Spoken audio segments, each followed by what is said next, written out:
Posibleng tumaas pa sa 20 pesos kada litro ang magiging halaga ng diesel sa susunod na linggo habang nagpapatuloy ang tensyon sa Middle East. Ayon sa data na inilabas ng Oil Industry Management Bureau.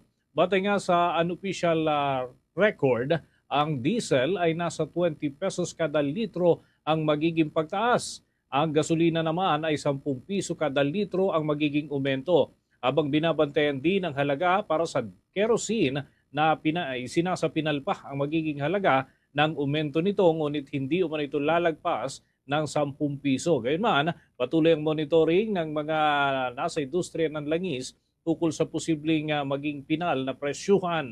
Inaasahan din mga kabombo na tataas ang presyo ng gasolina at yan ay sa mga darating na pagkakataon at sa paparating na dagdag presyo ay magiging ika-11 sunod na linggo ng pagtaas para sa diesel at ika-8 naman para sa gasolina. Ang krisis ay niuugnay sa lumalalang kaguluhan sa gitnang silangan, partikular na sa Strait of Hormuz kung saan ho ay dumaraan ang malalaking bahagi ng daigdig na nangangailangan ng supply ng langis. Dahil dito ay tumataas ang presyo ng crude oil para sa pandaigdig ang merkado na direktang nakakaapekto sa Pilipinas na umaangkat naman ang halos lahat ng pangangailangan para sa petrolyo.